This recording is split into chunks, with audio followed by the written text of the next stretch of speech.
Good evening and welcome to Medicine in Our Backyard. This is a series presented by the Newport Beach Public Library Foundation with UC Irvine Health. My name is Adrienne Windsor and I am a member of the board of the foundation. We would like to thank our generous sponsors, Mike and Polly Smith. They have been with us since the inception of this program and have supported it and are two of our most enthusiastic participants and supporters. So please share our gratitude with us. Now, I want to tell you a little bit about the foundation because we are a member foundation and we have been swinging back into action with this new year. Our book discussion group and our finance group have been meeting since September, and we began now signing up for our Witty and Library Live lecture series for this next coming year. So please go online, visit our website, become a member, attend our lectures. We'd love to have you, and it's a wonderful way to be a part of this great community that we have here. Now, let me say that this program will conclude with a Q&A session, so we request that you hold all questions until the end of the lecture. Please use the Q&A box to ask any questions instead of the chat box. So now I am so pleased to introduce our speaker, Dr. David Lee. He is a board-certified UCI Health urologist who specializes in prostate cancer surgery.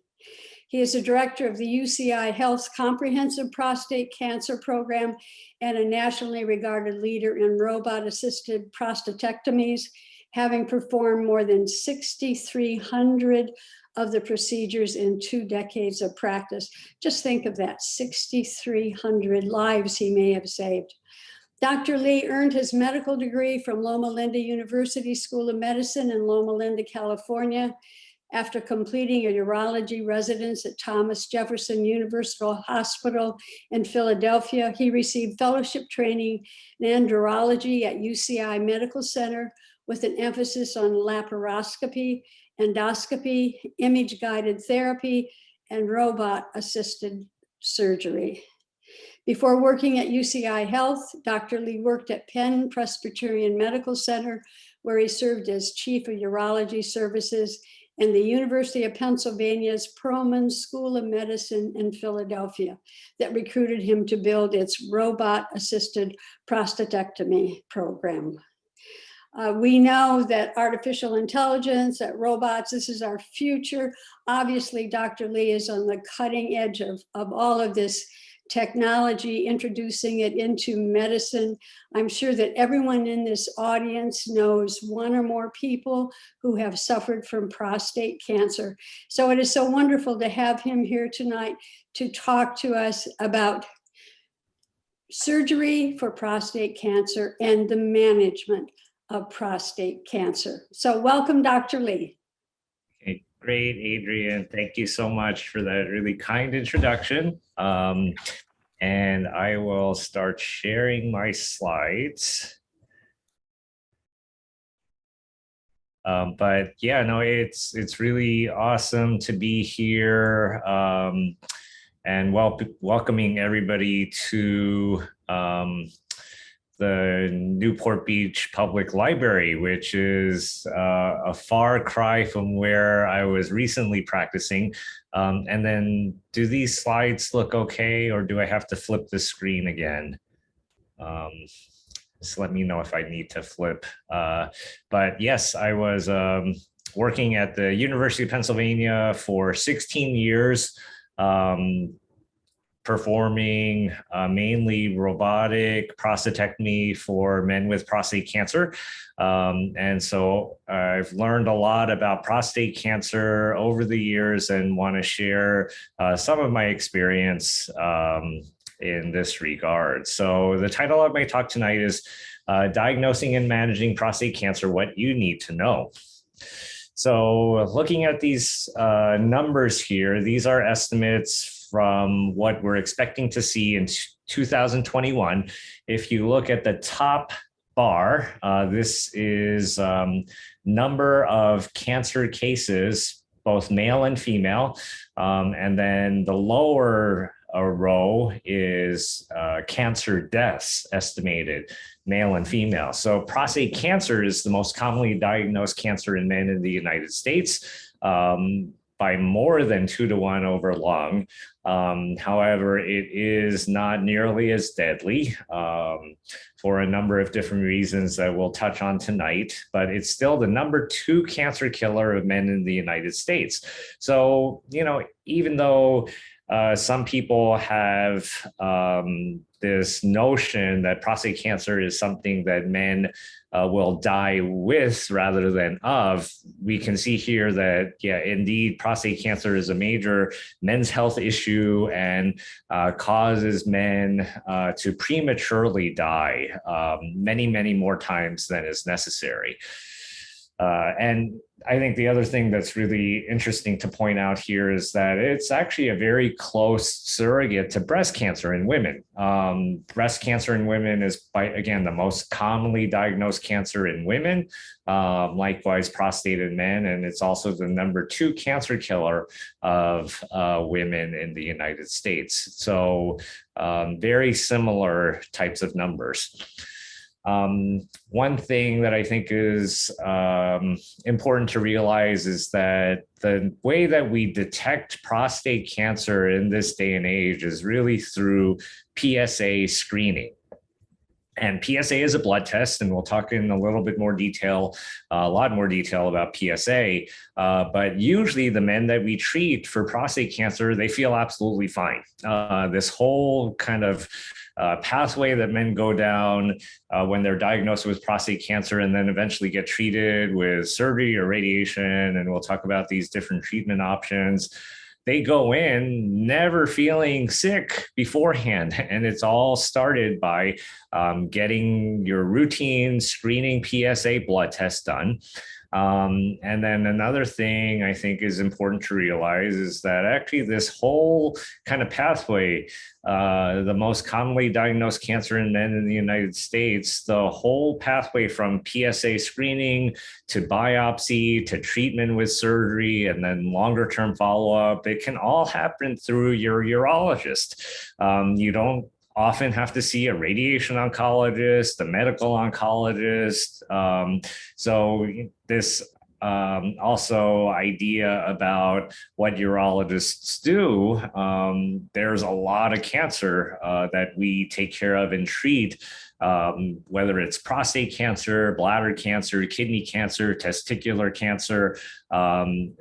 There's a lot of oncology that's interwoven into the practice of urology.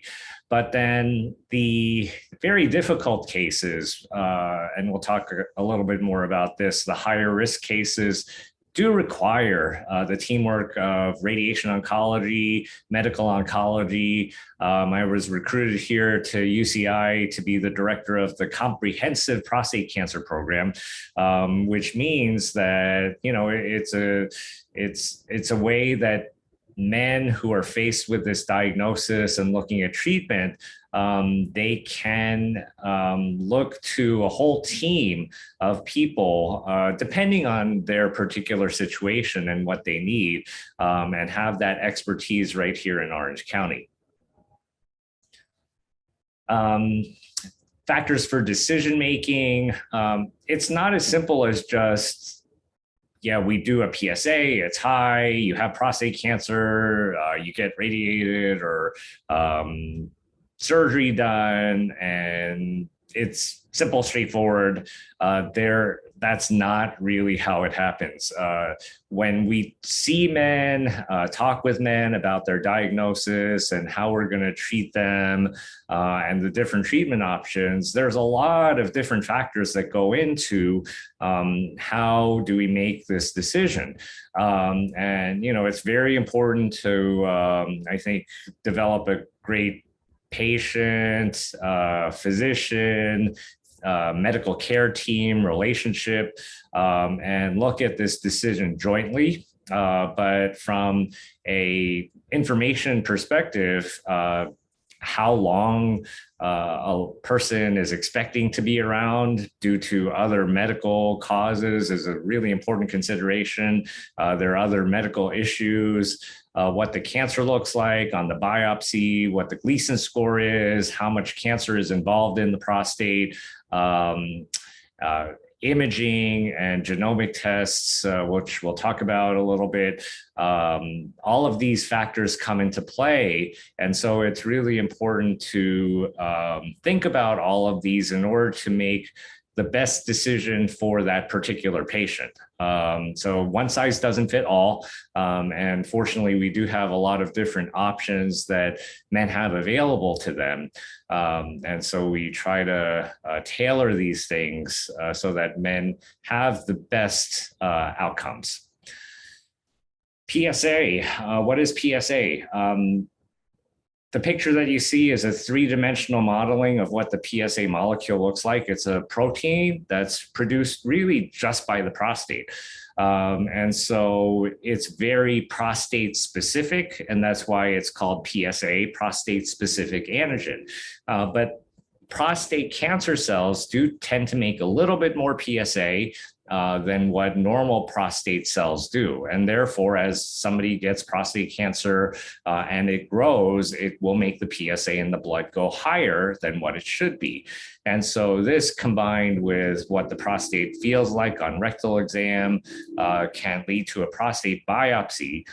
However, there are new tests that are available now, which can help us to discriminate those men who just purely on the basis of a PSA alone may qualify for a biopsy, but can head things off at the pass where if they come back with lower risk scores on some of these tests, such as a free PSA percentage or a 4K score, which can be done through blood tests or a urine test. And we like to use something that's called XODX.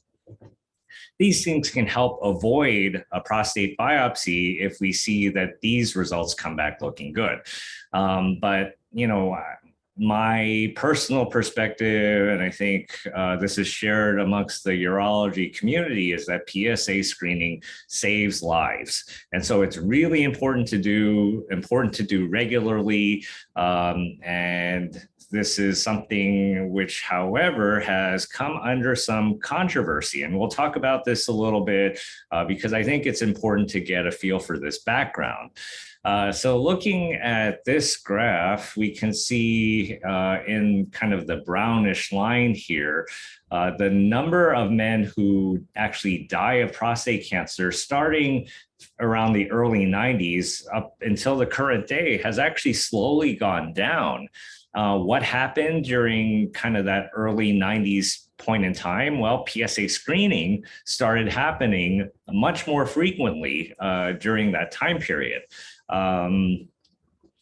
However, this 40% drop in age-adjusted cancer mortality in prostate seems like really good news, right? So PSA screening saves lives. Well, what happened actually close to 10 years ago now was that the United States Preventive Service Task Force came out with this recommendation saying that prostate cancer screening with the help of PSA is only worth a grade D.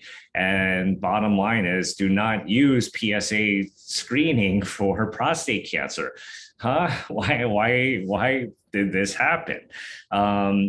The rationale that the task force stated was that the randomized trials looking at PSA screening showed little improvement in mortality while costing a lot of complications due to treatment and financial costs. PSA, they felt, was a poor screening test with poor specificity. So many men had a PSA that was high, but then came back with a biopsy that was clean. And this caused complications, caused a lot of anxiety, and a lot of men didn't have cancer. And then finally, they said many men who were treated with whether it's surgery or radiation had really bad side effects and complications and really don't benefit from treatment. I think this created a lot of controversy. The American Urologic Association came out very strongly against this, but the basis of these randomized trials came down to two big studies. One was called the PLCO trial, which was run in the United States, which examined several tens of thousands of men and followed them over a long period of time. And they didn't see a huge benefit to PSA screening. However, one of the things that has come out very clearly about that trial was that it wasn't a comparison between no screening and regular screening.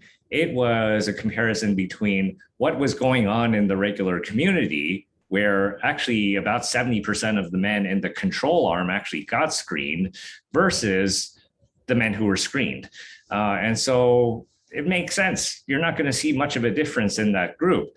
The study, which really helped to prove, I think, the urologist's point and oncologists who treat prostate cancer at later stages, was this trial, which is called the European Randomized Study of Screening for Prostate Cancer, or the ERSPC trial. And so this was a wonderful trial that is still being followed up on, but what they initially designed this trial to be was at 7 European centers. They randomized 182,000 men in that prime age that they get prostate cancer. And then they were actually randomized between not getting screened with PSA and then getting screened. And the screening was usually only about 2 to 3 years rather than what we commonly do as an annual PSA. They found with a 13-year follow-up that there was actually a 13 out of 10,000 men reduction of prostate cancer mortality.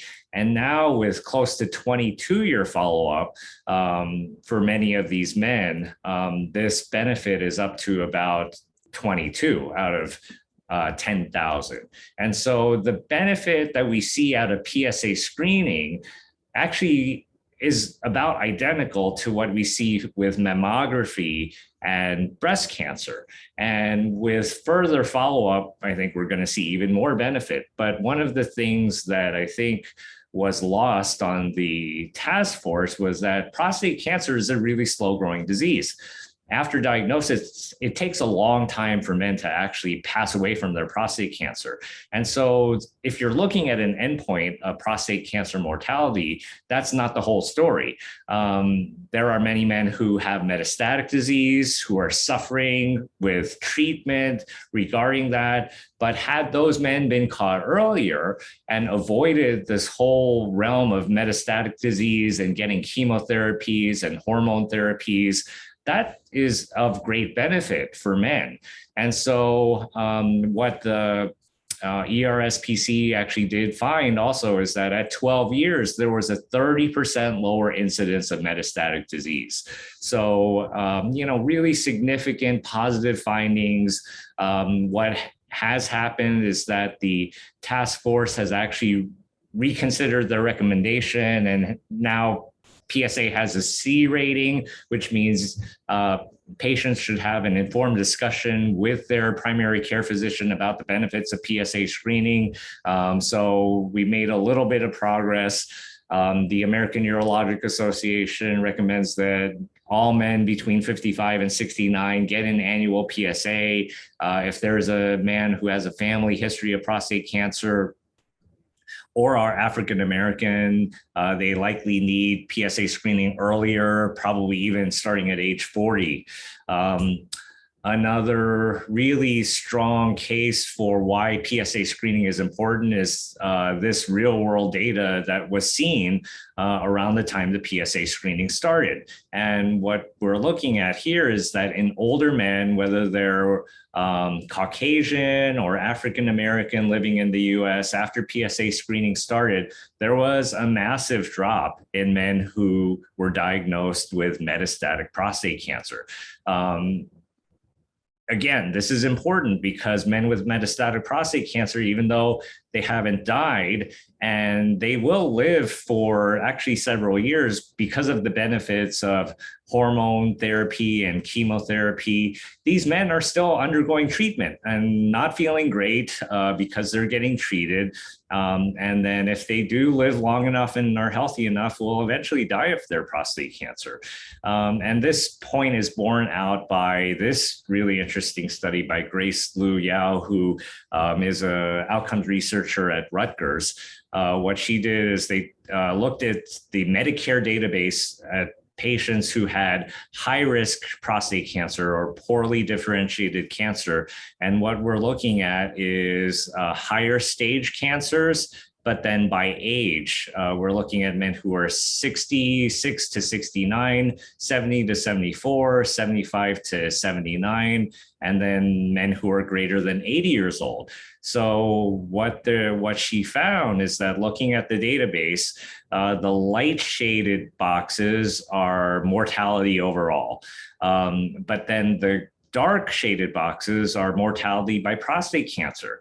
So if men get diagnosed with a high risk prostate cancer, even after age 80, even though after, 2, 4, 6, 8, 10 years, not many men are around after 10 years when they're starting off at 80, still 25 to 30% of these men, if they're diagnosed with prostate cancer, they die of their prostate cancer.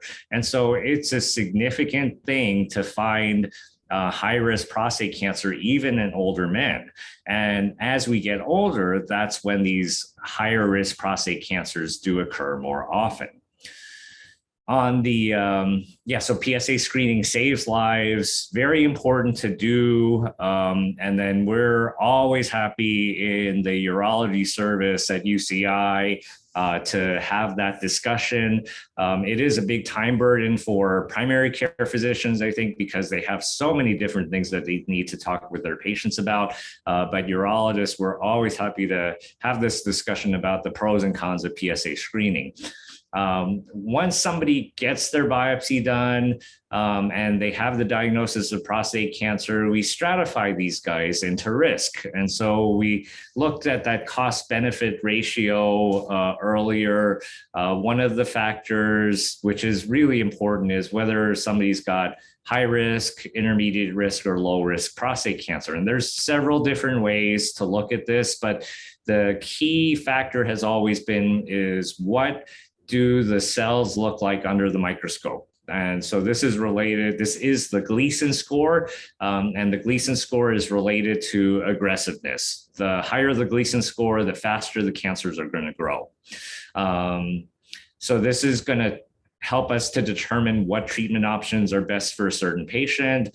MRIs have come a long way as far as imaging for prostate cancer. They can help us to do more accurate prostate biopsies so that we hit the cancers more often.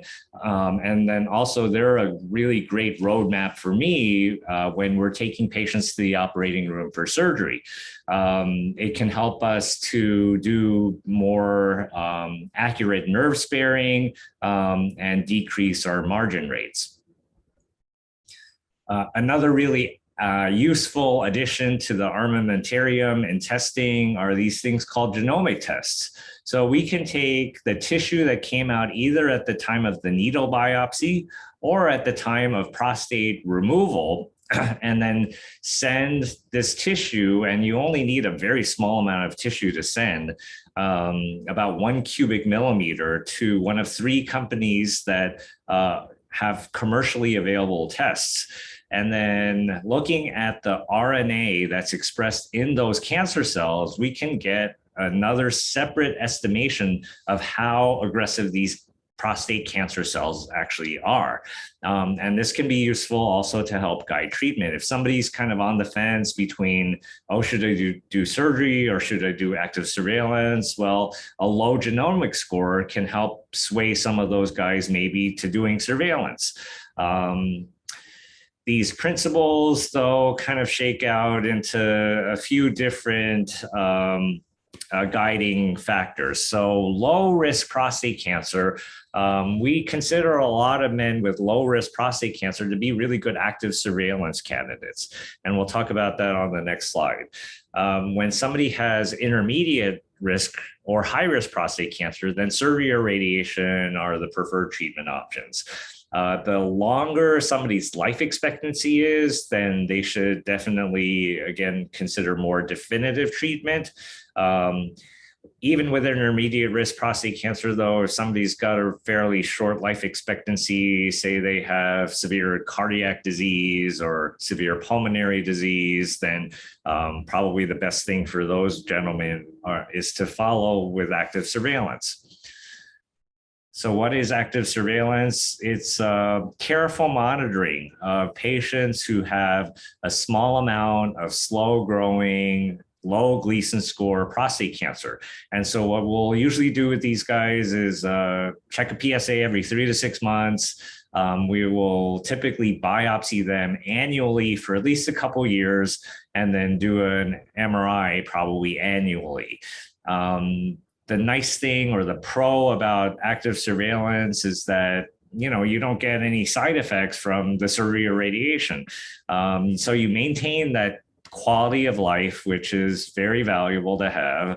However, you do need to have the right mindset for this type of treatment. Some men, when they're diagnosed with prostate cancer and they hear that cancer word, they just want it out or radiated and taken care of. And so they really don't want to think about, oh, I have cancer. What is it doing? They lose sleep. And so those guys who have a lot of anxiety, surveillance is not going to be a good treatment option for them. There are some guys, though, who can kind of put this diagnosis in a box, put it on the shelf, put it away until the next time they need to monitor it again. And so for those guys with the right amount of cancer, then surveillance is a great treatment option. There's longer term outcome studies which show that men over the course of 10 years of surveillance, 50% of them are able to continue on a surveillance protocol. So it can be a really effective long-term treatment. Surgery, which is what I do, it's really the treatment option that gives the best long-term cancer cure outcome. So it can be done open, laparoscopically, robotically. The best candidates are younger men. So men who have a greater than 10-year life expectancy, they are more likely to experience the benefit of a more definitive, higher cure rate treatment. The cost, though, is the upfront difficulty. It is more of a recovery than any other treatment. There are surgical risks, including the anesthesia, bleeding, infection, cardiac events, and then there's the two big worries that men have, which are incontinence and impotence, or sexual function difficulties. What I specialize in, I think, has really been a game changer and helped men to have much fewer in the way of side effects, much quicker recovery. It's the robot-assisted radical prostatectomy. So I've done over 6,300 of these cases, and we know how to do this really well. And because of that, men do really well when we are able to take care of them. Overall in the country, over 90% of prostate cancer surgeries are done robotically. It definitely helps men to have less blood loss, quicker back to work, quicker back to normal activities. And then longer term studies now show that the cancer cure rates, the urinary leakage issues, the potency issues, they're all at least as good, if not better, than with open radical prostatectomy. Catheters stay in for only 1 week, which is a much better time frame than with the open surgery, which used to be 2 to 3 weeks. And then one of the things that we've worked on really hard is developing an outpatient pathway. So actually, most of the guys that we take care of at UCI actually go home the same day after their surgery, which I think is really nice to be able to sleep in your own bed after surgery. Radiation therapy is the other main definitive treatment outcome. There's a whole variety of different ways to radiate a prostate. There's the traditional photon, there's proton therapy, seed placement, there's a different type of system, which really you can do pretty much anywhere, which is CyberKnife. A big upside is that it does have a really high cure rate, very close to with surgery, maybe just a hair lower. But another big benefit is that very few men have any kind of urinary leakage going through radiation. The best candidates are older men with significant disease. The downsides, though, are that you do usually have to do it in conjunction with hormonal therapy, which has its own set of side effects, which can be really easy for some men, but really tough for other men. And then in the long run, especially if younger men are considering radiation therapy, one of the things they need to keep in mind is that the radiation 15 years down the line can cause other types of cancers, such as bladder cancer and rectal cancer. And radiation isn't for everybody. Sometimes men with really enlarged prostates, they will have a difficult time hitting the whole prostate. So again, these are all little details which require tailoring to each individual patient. Focal therapy, so there's a couple new treatment options. One is freezing of the prostate, which also can be done as an outpatient. High intensity focused ultrasound. There's a long track record in Europe, recently FDA approved in the US. These are touted to have fewer side effects, but so far the longer term outcomes show that the recurrence rate does seem to be higher than with surgery or radiation.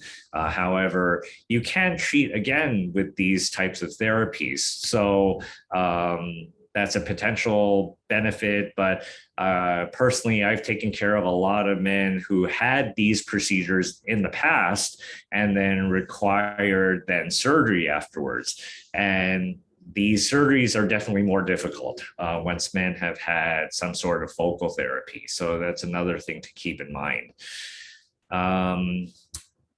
How do we follow up with men after treatment? It's usually just by checking the PSA, because after treatment, the PSA should go very, very low. After surgery, it goes down to less than 0.2.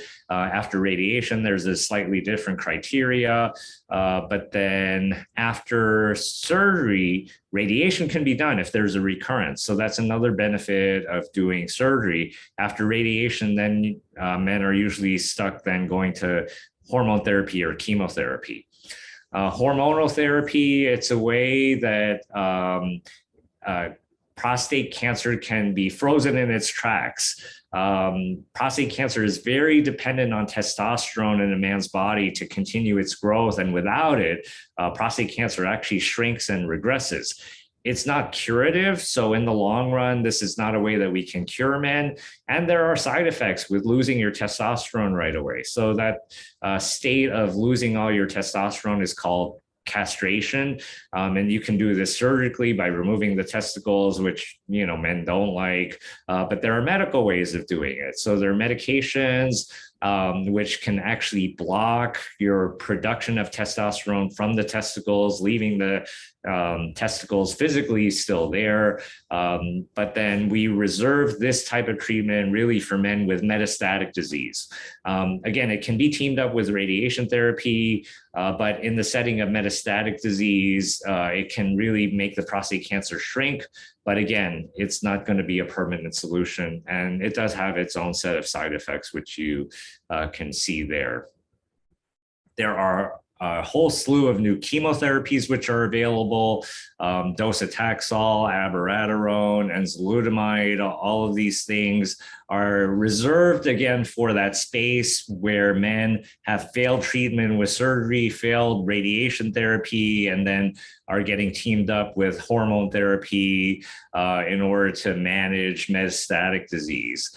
The good things is that these things can extend life, but they are expensive. And again, they're not curative.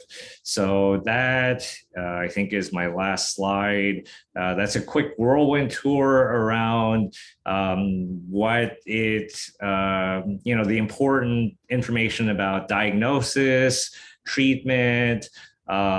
This is a picture of operating room with the Da Vinci robot in it. This is what I do.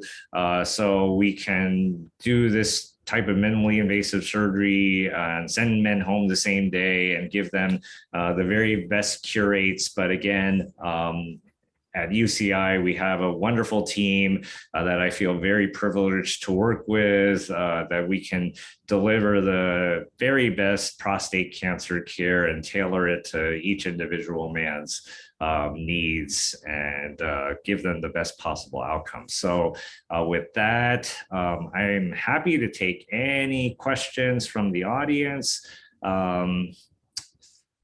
And thank you so much for your attention, and thank you for being here tonight.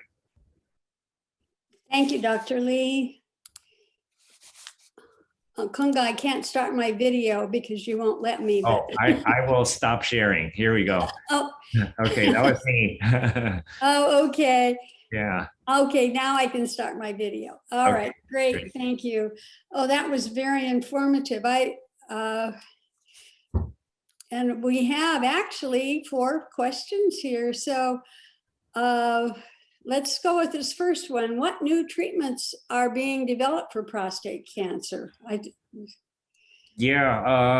So most of the new treatments that are coming down the pipe right now are more in the space of after having failed surgery, after having failed radiation, and looking at that space where we find that men have spread to other parts of the body. That's the space where a lot of research is being done in order to really help extend life in that situation. There's really kind of no replacement for surgery or radiation when the prostate cancer is confined to the prostate. So really getting it out or radiating it at that point before it's spread someplace else, that's really the key. And if we can do that, the men do really, really well as far as the prostate cancer goes. And then, we're always tailoring the surgery and tailoring our radiation treatments in order to help also spare these, very important bodily functions, the urine and the sexual function. That's important. Yes. Yeah, very important. We have someone here who was diagnosed about 10 years ago with an enlarged prostate. He's had 2 biopsies that show no cancer. His prostate is so enlarged that it presses against his bladder and he feels like he needs to pee all the time. He said it's very disruptive to his sleep and, of course, after many years, very detrimental to his overall health.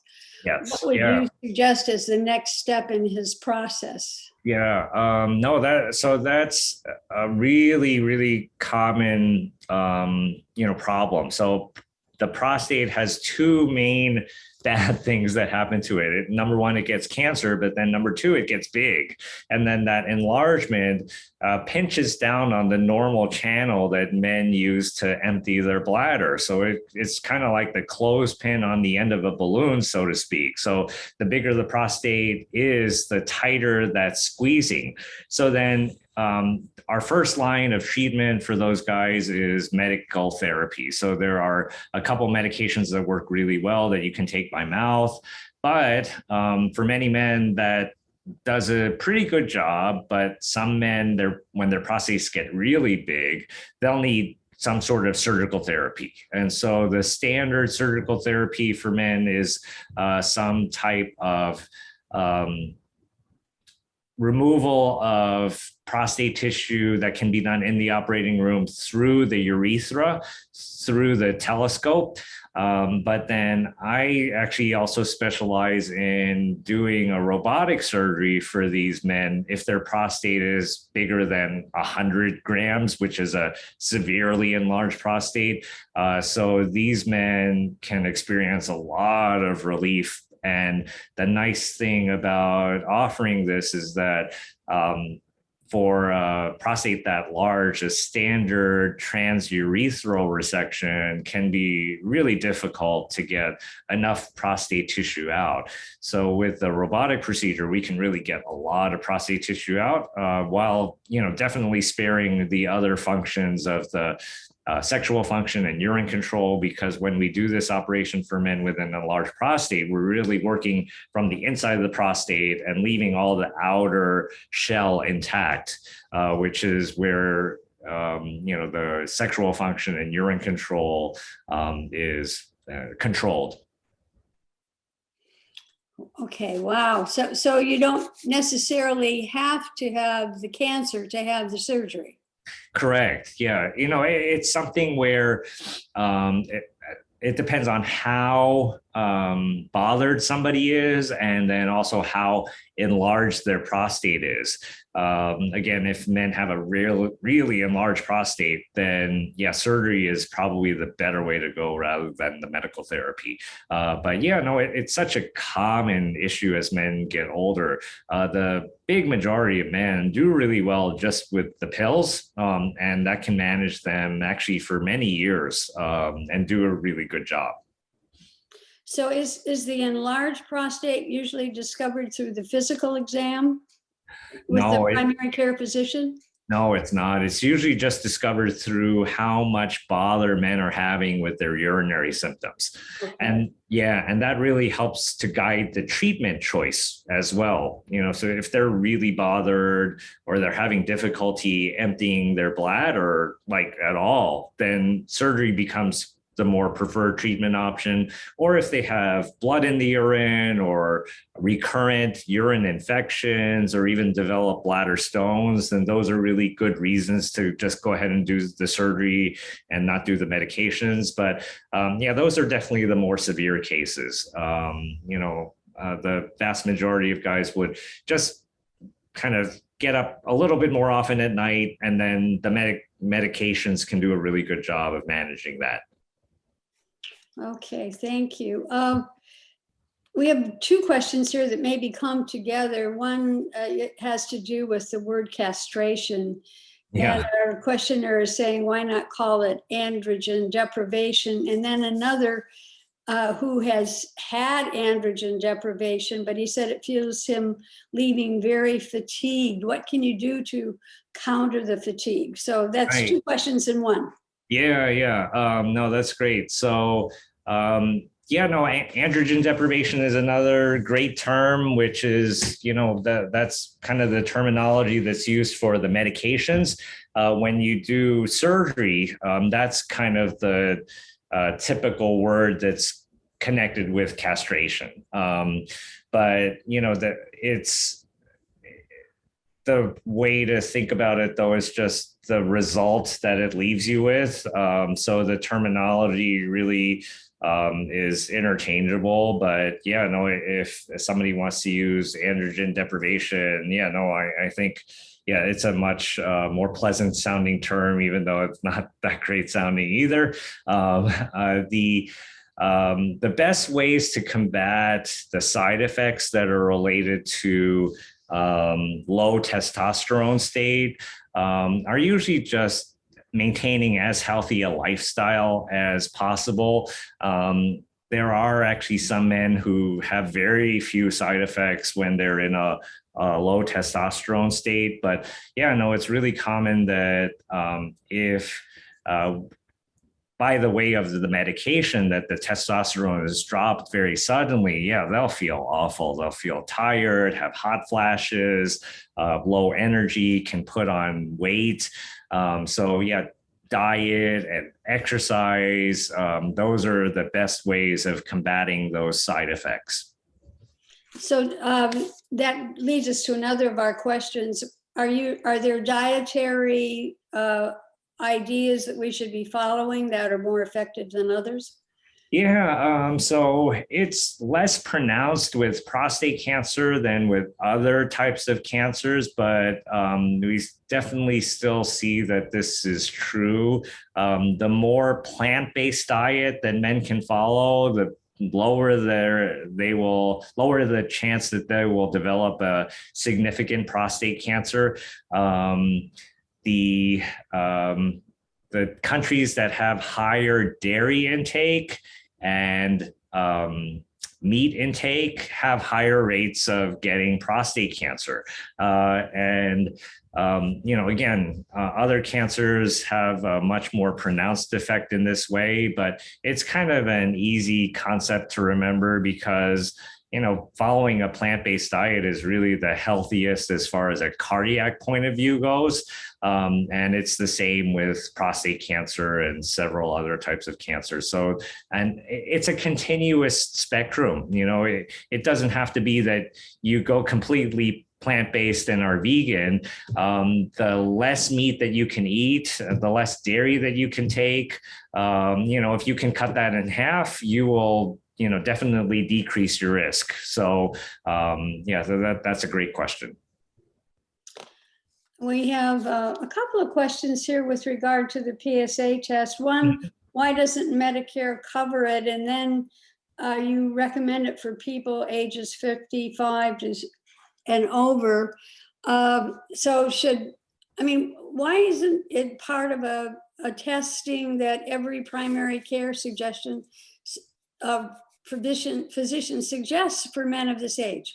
Yeah, no, that's a great question. So as far as I know, Medicare does pay for PSA screening. But then I do think that sometimes they restrict how many PSAs that you can get per year. The question of age cutoff, that's a really good question. I don't have any problem ordering a PSA for anybody who wants to get it. So I have a bunch of men that I follow they're in their 80s, but still getting an annual PSA. Because, the oldest guys that we've done the operation for, they were 85, when I did it for them. But, they had very high risk prostate cancer and they had really good genes and meaning, good longevity in their family. So then, when you team up those two things, then, those guys have a significant risk of dying of their prostate cancer. Then, but then if you think about it that way, then why not continue PSA screening for a long time for men? So as long as men, I think, have that discussion with their physician about the pros and cons of it, then, I think doing it as long as men desire to do it, I think is fine. But this whole controversy that was stirred up by the United States Preventers Task Force has really caused a lot of primary care physicians to not order PSA. And so the number of men who get PSA screening done across the United States is probably still not much higher than like 35%. But that number actually isn't all that different than what it was even before the task force screening recommendation came out. So even though we're doing a better job in catching prostate cancer earlier, I think if we did more PSA screening, it would be even better. Okay, thank you. Mm-hmm.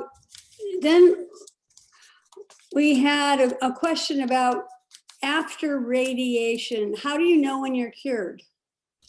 So it's the same way. It's with PSA screening. But it's not, screening is probably not the right term. It's a PSA follow-up. So as we keep checking men's PSAs, and what I like to do after surgery is a PSA every 3 months for the first year, every 6 months up to the end of year 5, and then once a year forever after that. My radiation colleagues, I think, do just about exactly the same thing. And what we're looking for is a PSA that goes down to a very low level and stays there. And as long as we see that, then we know that we're in good shape. But what we don't want to see is a PSA that starts trending upward and then picks up speed in the long run with continued follow-up. That's how we can tell that there's potentially a recurrence there. And how often is there a recurrence after surgery? It depends on the Gleason score. So again, going back to this concept of low risk, intermediate risk, and high risk, if somebody's got intermediate risk prostate cancer, and we do surgery for them, their cure rate's actually about 85 to 90%. With low risk, with Gleason 6, which is the slow growing kind, our cure rate's actually about 98 to 99%. So that's why we actually feel more comfortable about surveilling a lot of these guys. And then the high risk guys, yeah, those are the guys that we need to act on kind of right away. And these guys, their recurrence rate after surgery is actually going to be about 1/3 of the guys. So it's important to treat those guys quickly, and then get them radiation therapy afterwards if they need it. And so, yeah, when men have high risk disease, then we really try to counsel them that, yeah, it's likely that they're going to need multimodal therapy or multi-specialty therapy. Okay, and this will probably be the last question. Actually, it's kind of coming from me. You had indicated that there's a difference between the open prostate surgery and the robotic surgery. And I don't know how many specialists there are like you across the country, but can you tell us what the difference is between the two? Yeah, sure. Interact with your robots. Yeah, with the open surgery, there's an incision that you make in order to, see the prostate and bladder, and get down to the anatomy that you need to get down to. And so that incision is usually from the belly button down to the pubic bone, just above the penis. So then that can be like 6 inches long. And then we put retractors in order to hold things open. And so that larger incision is more painful to recover from. But then once you hold everything open, then any type of small oozing that comes from any of the big veins that are in the pelvis can cause a lot of blood loss. When we're doing this robotically and laparoscopically, which, they work together, we fill the belly up with carbon dioxide gas to get our working space and insert our long, narrow instruments in. But that pressure that we hold the gas at actually pinches shut all of those larger veins in the pelvis. So our blood loss is drastically reduced over an open surgery. And so that's why, because of that larger incision, which causes more pain, and then the typical blood loss, which causes guys to just feel really tired, the recovery is so much quicker. So most of the guys feel like they can go back to work all day after 2 weeks after a robotic surgery, whereas that's usually like 2 months after an open or radical prostatectomy. Yeah, so that just recovery back to all your normal activities is much, much faster after a robotic surgery. So how many physicians like you are there out there? There aren't that many like me who've done so many of, this particular type of procedure. But again, the number of cases that are done, or percentage of cases that are done robotically, is actually over 90% in the US. So the open is largely gone. And then so, but I do think it's a really good, there have been a lot of studies in the past which show that surgeon experience is a really important factor as to how well guys do after, several different types of cancer surgeries, and prostatectomy being one of them. And so, I think that experience level really helps me to feel comfortable managing pretty much whatever kind of complication or anatomic variant that we see during surgery. And so it's something that I think really helps to improve our outcomes so that men have the smoothest, easiest course possible, and with the highest cancer cure rates. That's wonderful. Now, are you training many physicians? Oh, yeah. So, yeah, we have, so when I was at Penn in Philadelphia, we had a big training program, and I was the director of the robotic surgery fellowship. And so that was one of the oldest robotic surgery fellowships in the country. And it's continued on back there, but we've just started a robotic fellowship at UCI now as well. So, and, you know, we have a great set of residents at UCI. So yeah, we're definitely into this mission that UCI Health has, which is discover, teach, and heal. So the teach is a very important part. That's great. Well, thank you so much, Dr. Lee. It's been wonderful having you with us tonight. And I want the audience to know that this has been recorded. It's available to watch on the Library Foundation's YouTube channel. And we will not be coming together again until January 24th. And at that time, we're going to have Dr. Vivek Patel and Austin Fox, who will be presenting on glaucoma and neurological disease. Now, in the meantime, I hope you'll all go to our website, that you will become members of the foundation, and that you will buy your Woody tickets and your Library Live tickets, and that we will see you all in person in the spring. So thank you so much, and everyone have a wonderful holiday.